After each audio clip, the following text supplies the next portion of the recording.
നമ്മുടെ രാജ്യത്തിൻ്റെ ഭരണഘടനാ ദിനാചരണം കഴിഞ്ഞ ദിവസം നടക്കുകയുണ്ടായി. നമ്മുടെ രാജ്യത്തിൻ്റെ ഭരണഘടനയായി അംഗീകരിച്ചത് നമ്മുടെ രാജ്യത്തിൻ്റെ പഴയ പാർലമെൻറ്റ് മന്ദിരത്തിൽ വെച്ചായിരുന്നു. ആ പാർലമെൻറ്റ് മന്ദിരത്തിൽ വെച്ച് രാജ്യത്തിൻ്റെ രാഷ്ട്രപതിയും പ്രധാനമന്ത്രിയും പ്രതിപക്ഷ നേതാവും രാജ്യസഭ പ്രതിപക്ഷ നേതാവ് അടക്കമുള്ള ആളുകൾ ഒന്നിച്ച് നിന്നുകൊണ്ടാണ് അത് ആഘോഷിച്ചത്. അതൊരു മനോഹരമായ കാഴ്ചയാണെങ്കിലും അത്ഭുതപ്പെടുത്തുന്നൊരു കാഴ്ചയായിരുന്നു അത്.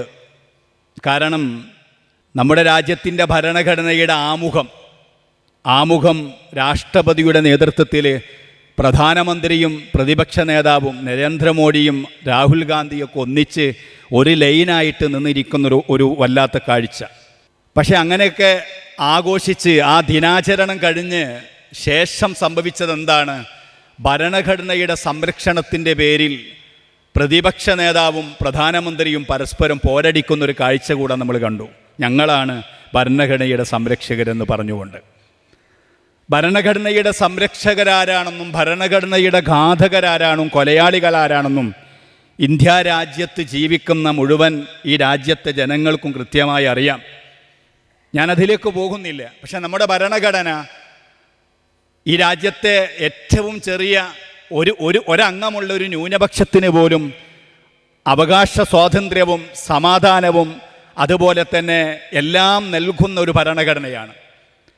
ആ ഭരണഘടന വിഭാവനം ചെയ്യുന്ന സ്വാതന്ത്ര്യവും അവകാശവും ഈ രാജ്യത്തെ ന്യൂനപക്ഷങ്ങൾക്ക് നിഷേധിക്കപ്പെടുന്നുണ്ടോ എന്ന ആശങ്ക മാത്രമല്ല, അതൊരു യാഥാർത്ഥ്യമാണെന്ന് ചിന്തിക്കുന്നവരാണ് ഈ രാജ്യത്തെ വലിയൊരു വിഭാഗം ജനങ്ങളും രാജ്യത്തിൻ്റെ പുറത്തുള്ള ആളുകളും.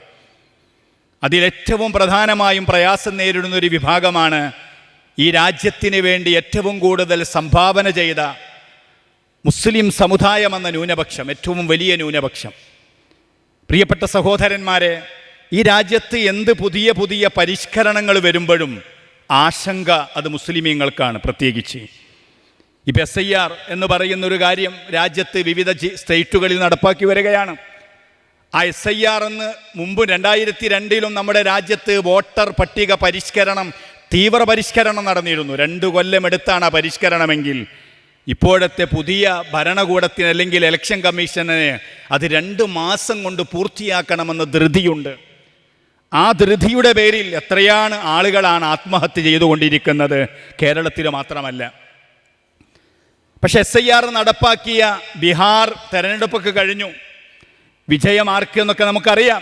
പക്ഷേ അവിടെ പോലും 50 ലക്ഷത്തിലേറെ ആളുകൾ വോട്ടർ ലിസ്റ്റിൽ നിന്ന് നീക്കപ്പെടേണ്ട ആളുകൾ ആ ലിസ്റ്റിലുണ്ടായിരിക്കാം. പക്ഷേ വോട്ടവകാശമുള്ള അനേകം 10,000 കണക്കിന് മനുഷ്യന്മാർ അവിടെ വോട്ടർ ലിസ്റ്റിൽ നിന്ന് നീക്കപ്പെട്ടിട്ടുണ്ട് എന്നത് രാജ്യത്തെ മുസ്ലിമീങ്ങളുടെ മാത്രം അപരാധിയല്ല. ഈ രാജ്യത്ത് ഭരണഘടനയുടെ സംരക്ഷണം ആഗ്രഹിക്കുന്ന എല്ലാവർക്കും ആശങ്കയുണ്ട്, മുസ്ലിമീങ്ങൾക്ക് മാത്രമല്ല. ഞാൻ പറഞ്ഞു വരുന്നത് അപ്പോൾ ആ ഒരു യാഥാർത്ഥ്യം നമുക്കറിയാം. പക്ഷെ ഞാനിവിടെ പറയാൻ ഉദ്ദേശിക്കുന്ന മറ്റൊരു കാര്യം, നമ്മുടെ രാജ്യത്തെ മുസ്ലിം സമുദായം വേദനിക്കുന്ന ചില ഘട്ടങ്ങളുണ്ട്. അതെപ്പോഴാണ്? നമ്മുടെ രാജ്യത്ത് എവിടെയെങ്കിലുമൊക്കെ ഒരു ബോംബ് സ്ഫോടനം ഉണ്ടായാൽ. ഡൽഹി ബോംബ് സ്ഫോടനം ഉണ്ടായപ്പോൾ ബോംബ് സ്ഫോടനങ്ങൾക്കും രാജ്യദ്രോഹ പ്രവർത്തനങ്ങൾക്കും മതമുണ്ടോ സഹോദരന്മാരെ? ഒരിക്കലും മതമില്ല. നമ്മുടെ രാജ്യത്തിൻ്റെ ദേശീയ സുരക്ഷാ ഉപദേഷ്ടാവായ അജിത് ഡോവൽ എന്ന് പറയുന്ന കറകളഞ്ഞ സംഘപരിവാറുകാരനായ നമ്മുടെ രാജ്യത്തെ ഉന്നത സ്ഥാനങ്ങളിലുള്ള അദ്ദേഹം 2014 ഏകദേശം 10 വർഷത്തിലേറെ കാര്യങ്ങൾക്ക് മുമ്പ് ഓസ്ട്രേലിയ ഇന്ത്യൻ ഇൻസ്റ്റിറ്റ്യൂട്ട് അപ്ലോഡ് ചെയ്ത ഒരു വീഡിയോയിൽ 1 മണിക്കൂറും 17 മിനിറ്റും എടുത്തൊരു അദ്ദേഹത്തിൻ്റെ സംഭാഷണത്തിൽ അദ്ദേഹം പങ്കുവെക്കുന്നൊരു കാര്യമുണ്ട്. രാജ്യദ്രോഹ പ്രവർത്തനങ്ങൾക്കും തീവ്രവാദത്തിനുമൊന്നും മതമില്ല, അത് മതവുമായി കൂട്ടിക്കുഴക്കേണ്ടതല്ല. അദ്ദേഹം പറയുന്നൊരു കാര്യം എന്താണ്? നമ്മുടെ രാജ്യത്തിൻ്റെ രഹസ്യം ചോർത്തുന്നതിന് വേണ്ടി നമ്മുടെ അയൽ രാജ്യമാകുന്ന പാകിസ്ഥാനിലെ ISI അവരുടെ ഇൻ്റലിജൻസ് വകുപ്പ് പലപ്പോഴും പ്രവർത്തിച്ചു വരാറുണ്ട്. 1947 മുതൽ ഇതുവരെ അദ്ദേഹം പറഞ്ഞത് 2014 4,000-ഓളം ഇന്ത്യക്കാരായ ആളുകളെ ചാരവൃത്തിക്ക് വേണ്ടി പാകിസ്ഥാൻ ഉപയോഗപ്പെടുത്തിയിട്ടുണ്ട്. പക്ഷേ അതിൽ മുസ്ലിമീങ്ങളെന്ന് പറയുന്നത് 20% താഴെയാണ്. ബാക്കി വരുന്നവർ മഹാഭൂരിപക്ഷവും ഹിന്ദുക്കളാണ് എന്ന് അദ്ദേഹം പറയുക മാത്രമല്ല, 2014 പറഞ്ഞൊരു വാക്കാണ്. അതുകൊണ്ട് മുസ്ലിമീങ്ങളെ ചേർത്ത് പിടിച്ച് ഇന്ത്യ രാജ്യത്തെ ഉന്നതിയിലെത്തിക്കാൻ നമ്മൾ ശ്രമിക്കുമെന്ന് അദ്ദേഹം പറഞ്ഞത് ഇവിടെ പങ്കുവെക്കുകയാണ്. ഞാൻ പറയുന്നത്, രാജ്യദ്രോഹ പ്രവർത്തനങ്ങളും ഭീകരവാദ പ്രവർത്തനങ്ങൾക്കും മതമില്ല. പക്ഷേ പലപ്പോഴും നമ്മുടെ രാജ്യത്ത് സംഭവിക്കുന്ന ഒരു കാര്യം എന്താണ്? മതമില്ല എന്ന് പറയുന്നത് മുസ്ലിമീങ്ങളെ സംബന്ധിച്ചിടത്തോളം ഒരിക്കലും അത് സാധ്യമല്ല. കാരണം എന്താണ്? ഒരു മുസ്ലിം വിശ്വാസി, ആ വിശ്വാസിയുടെ വിശ്വാസത്തിൻ്റെ ഭാഗമാണ് താം അധിവസിക്കുന്ന രാജ്യത്തിൻ്റെ ഭരണഘടനയും അവിടുത്തെ നിയമങ്ങളെയും അംഗീകരിക്കുകയും തനിക്ക് പലതും നൽകിക്കൊണ്ടിരിക്കുന്ന ഒരു രാജ്യത്തെ വഞ്ചിക്കാതെ വിശ്വാസത്തിലെടുത്ത് ആ രാജ്യത്തിൻ്റെ ഭദ്രത കാത്തു സൂക്ഷിച്ച് ആ രാജ്യത്തിന് വേണ്ടി പോരാടേണ്ടി വന്നാൽ അതിന് വരെ സന്നദ്ധരായി ജീവിക്കുക എന്നത് ഒരു മുസ്ലിം എന്ന വിശ്വാസിയുടെ ബാധ്യതയാണ്. അതുകൊണ്ട് ഒരു യഥാർത്ഥ മുസ്ലിമിന് രാജ്യത്തെ വഞ്ചിക്കാൻ കഴിയില്ല, രാജ്യത്തിൻ്റെ രഹസ്യം ചോർത്താൻ കഴിയില്ല, രാജ്യത്ത് നിരപരാധികളെ കൊല ചെയ്യുന്ന പ്രവൃത്തിയിൽ ഏർപ്പെടാൻ കഴിയില്ല. വിശുദ്ധ ഖുർആനിൽ അള്ളാഹു പറയുന്നുണ്ട്, ഒരു മുസ്ലിം എന്ന് പറയുന്നത് ആരാണ്? അത് വഞ്ചിക്കാത്തവനാണ്. ഇന്നല്ലാഹ ലാ യുഹിബ്ബുൽ ഖായിനീൻ. വഞ്ചന നടത്തുന്നവരെ അള്ളാഹു ഇഷ്ടം വെക്കുന്നില്ല എന്ന് വിശുദ്ധ ഖുർആൻ പറയുന്നുണ്ട്. അതുകൊണ്ട് ഒരു മുസ്ലിമിന് വഞ്ചകനാകാൻ കഴിയില്ല, ആരെയും വഞ്ചിക്കാൻ കഴിയില്ല, ഒരു രാജ്യത്തെ വഞ്ചിക്കാൻ കഴിയില്ല, ഒരു രാജ്യത്തിൻ്റെ വിശ്വാസ്യത തകർക്കുന്ന പ്രവർത്തനങ്ങളിൽ ഏർപ്പെടാൻ കഴിയില്ല. മഹാനായ ഹബീബായ സയ്യിദുനാ മുഹമ്മദുർ റസൂലുള്ളാഹി തിരുനബി സല്ലല്ലാഹു അലൈഹി വസല്ലം തങ്ങൾ പറയുന്നുണ്ട്, മുനാഫിക്കുകളുടെ 3 വിശേഷണങ്ങളിൽ, അഥവാ ഒരവിശ്വാസിയേക്കാളും കടുത്ത അപരാധമുള്ള ഒരാളാണ് കപടവിശ്വാസിയെങ്കിൽ അതിലൊന്ന് വഞ്ചന നിരന്തരം നടത്തിക്കൊണ്ടിരിക്കുമെന്നാണ് ഹബീബ് മുഹമ്മദുർ റസൂലുള്ളാഹി. ഞാൻ പറഞ്ഞു വന്നത്, പ്രിയപ്പെട്ട സഹോദരന്മാരെ, തീവ്രവാദ പ്രവർത്തനങ്ങൾക്കും രാജ്യദ്രോഹ കുറ്റങ്ങൾക്കും ഒന്നും എന്തില്ല, മതമില്ല. പക്ഷേ നമ്മുടെ രാജ്യത്ത് ഡൽഹിയിലെ സ്ഫോടനം നടന്നപ്പോൾ, കാശ്മീരിലെ പുൽവാമയിൽ ഉണ്ടായ, അല്ലെങ്കിൽ കാശ്മീരിൽ അവസാനമായി ഉണ്ടായ ടൂറിസ്റ്റ് കേന്ദ്രത്തിലുണ്ടായ അതിക്രൂരമായ ഭീകരാക്രമണം ഉണ്ടായപ്പോൾ, ആ ഭീകരാക്രമണത്തിന് ഇരയായ ജനതയോടൊപ്പം രാജ്യം നിൽക്കുമ്പോഴും ഈ രാജ്യത്തെ മഹാഭൂരിപക്ഷം വരുന്ന ഏറ്റവും പ്രധാനപ്പെട്ട ന്യൂനപക്ഷമാകുന്ന മുസ്ലിം സമൂഹത്തെ പൊതുവായി വേട്ടയാടുന്നത് നമ്മൾ കണ്ടിട്ടുണ്ട്. വേട്ടയാടുക എന്ന് പറഞ്ഞാൽ ഒരു രാജ്യത്തെ മുഴുവൻ ന്യൂനപക്ഷമാകുന്ന മുസ്ലിം സമുദായത്തെയും പ്രതിസ്ഥാനത്ത് നിർത്തി പ്രചാരണം നടത്തുന്നത് നമ്മൾ കണ്ടിട്ടുണ്ട്. ഈ ഡൽഹി സ്ഫോടനത്തിൻ്റെ പേരിൽ പോലും അത് സംഭവിച്ചു. ഡൽഹി സ്ഫോടനത്തിൻ്റെ പേരിൽ വൈറ്റ് കോളർ തീവ്രവാദ സംഘമെന്ന, അല്ലെങ്കിൽ ഒരു പുതിയ ഒരു ടൈറ്റിലിൽ നമ്മുടെ കേരളത്തിലെ മലയാള മാധ്യമങ്ങൾ പോലും വാതോരാതെ ദിവസങ്ങളോളം അന്തിചർച്ച നടത്തിയിട്ട് ഈ രാജ്യത്തെ മുസ്ലിം സമുദായമെന്ന രാജ്യത്തിന് ഏറ്റവും സംഭാവനയർപ്പിച്ച ഒരു സമുദായത്തെ പ്രതിസ്ഥാനത്ത് നിർത്താറുണ്ട്. പ്രിയപ്പെട്ട സഹോദര, ഒരു മതത്തിൽപ്പെട്ട ഒരാളിൽ ഏതെങ്കിലും മതവിശ്വാസമുള്ള ആളുകൾ അവരുടെ സ്വാർത്ഥ ലക്ഷ്യങ്ങൾക്ക്, സാമ്പത്തിക ലക്ഷ്യങ്ങൾക്ക്, ചാരവൃത്തി ലക്ഷ്യങ്ങൾക്ക് വേണ്ടി ചെയ്യുന്ന തീവ്രവാദ പ്രവർത്തനം ആ സമുദായത്തെ മുഴുവനും അപഹസിക്കാൻ കാരണമാകുകയാണെങ്കിൽ ഈ രാജ്യത്തെ ഏറ്റവും കൂടുതൽ അപഹാസ്യം നേരിടുക ഈ രാജ്യത്തെ ഭൂരിപക്ഷ സമുദായമാണെന്നാണ് പറയാൻ ആഗ്രഹിക്കുന്നത്. അജിത് ഡോവൽ പറഞ്ഞത് വെറുതെയല്ല.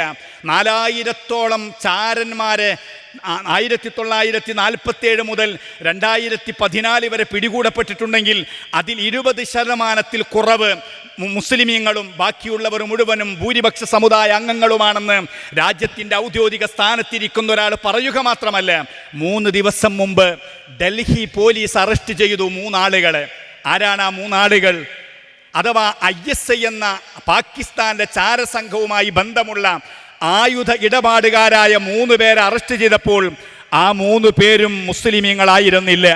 ദൽഭീന്ദറും അതേപോലെ മന്ദീപും രോഹൻ എന്ന് പറയുന്ന 3 മുസ്ലിമീങ്ങളല്ലാത്ത ആളുകളായിരുന്നു. അതേ ദിവസം തന്നെ ഉടുപ്പി പോലീസ് നമ്മുടെ കൊച്ചി ഷിപ്പ്യാർഡിൽ ജോലി ചെയ്യുന്ന ഉദ്യോഗസ്ഥന്മാരായ 2 ആളുകൾ അറസ്റ്റ് ചെയ്യുകയുണ്ടായി, രോഹിതും സാൻഡ്രിയും. എന്തിൻ്റെ പേരിലാണ്? രാജ്യത്തിൻ്റെ കപ്പൽ നിർമ്മാണവുമായി ബന്ധപ്പെട്ട രഹസ്യങ്ങൾ ചോർത്തിയതിൻ്റെ പേരിലാണ്. ഈ വർഷം തന്നെ പ്രിയപ്പെട്ട സഹോദരന്മാരെ, മെയ് 25-ാം തീയതി ഇന്ത്യ രാജ്യത്ത് ചാരവൃത്തിയുടെ പേരിൽ അറസ്റ്റ് ചെയ്യപ്പെട്ട ആളുണ്ട്. അതേപോലെ തന്നെ മെയ് 3-ന് അറസ്റ്റ് ചെയ്ത ആളുണ്ട്. ജൂൺ 13-ന് ഈ വർഷം അറസ്റ്റ് ചെയ്ത ആളുണ്ട്. ജൂൺ 3-ന് പ്രിയപ്പെട്ട സഹോദര, സിന്ദൂർ ഓപ്പറേഷൻ എന്ന രാജ്യം കൊട്ടിഘോഷിച്ച ആ പാകിസ്ഥാനുമായി നമ്മൾ നടത്തിയ യുദ്ധം, ആ യുദ്ധത്തിൻ്റെ രഹസ്യം പോലും ചോർത്തിക്കൊടുത്ത ആളുകളെ പഞ്ചാബുകാരനായ ആൾ അറസ്റ്റ് ചെയ്തിട്ടുണ്ട്. ഇവരാരും മുസ്ലിമീങ്ങളല്ല. 2017 ഇന്ത്യ രാജ്യം ചർച്ച ചെയ്ത ഏറ്റവും പ്രധാനപ്പെട്ട ഒരു ചാര്യവൃത്തി ഭോപ്പാലിൽ നിന്ന് റിപ്പോർട്ട് ചെയ്യപ്പെടുകയുണ്ടായി. അതാരാണ്? ഭോപ്പാൽ ജില്ല രാജ്യം ഭരിക്കുന്ന പാർട്ടിയുടെ IT കോർഡിനേറ്ററാകുന്ന ധ്രുവ് എന്ന് പറയുന്ന സഹോദരൻ്റെ നേതൃത്വത്തിൽ 10 ആളുകൾ പിടികൂടപ്പെട്ടു. ആരും മുസ്ലിമായിരുന്നില്ല. എത്രത്തോളം രാജ്യത്ത് ചാരവൃത്തി നടത്താൻ വേണ്ടി നോക്കൂ നിങ്ങൾ, സമാന്തര എക്സ്ചേഞ്ച് പോലും ഉണ്ടാക്കിയെന്ന് മാത്രമല്ല, രാജ്യത്തിൻ്റെ ടെലികോം കമ്പനിക്ക് 3000 കോടി രൂപയുടെ നഷ്ടമുണ്ടാക്കിയെന്നത് മധ്യപ്രദേശ് നിയമസഭയിൽ അവതരിപ്പിച്ചത് ആരാണ്? അവിടുത്തെ ആഭ്യന്തരമന്ത്രിയായ BJPയുടെ മന്ത്രിയാണ്. ഞാനിത് പറഞ്ഞത് എന്തിനാണ്? പ്രിയപ്പെട്ട സഹോദരന്മാരെ, അങ്ങനെയാണെങ്കിൽ രാജ്യദ്രോഹം കുറ്റം നടത്തിയ 4000 ആളുകളിൽ മഹാഭൂരിപക്ഷവും മുസ്ലിമീങ്ങളല്ലാത്തവരാണെങ്കിൽ നമുക്ക് ഈ രാജ്യത്തെ ഹൈന്ദവ സുഹൃത്തുക്കളെ അതിൻ്റെ പേരിൽ ചാപ്പ കുത്താൻ പറ്റുമോ? സിഖ് സഹോദരന്മാരെ ചാപ്പ കുത്താൻ പറ്റുമോ? അതുകൊണ്ട് പറഞ്ഞു വരുന്നത്, രാജ്യത്ത് നോക്കൂ നിങ്ങൾ, ഈ കഴിഞ്ഞ ഒരു ദിവസത്തിൽ ഉടുപ്പിയിലും ഡൽഹിയിലും അറസ്റ്റ് ചെയ്യപ്പെട്ട ചാരന്മാർ മുസ്ലിമീങ്ങളല്ല. പക്ഷെ എന്നിട്ടും നമ്മുടെ രാജ്യത്തെ ചാനലുകളിൽ അത് ചർച്ചയായില്ല. മലയാള ചാനലുകളിൽ അന്തിച്ചർച്ച ഒരു ദിവസം പോലും നമ്മൾ കണ്ടില്ല.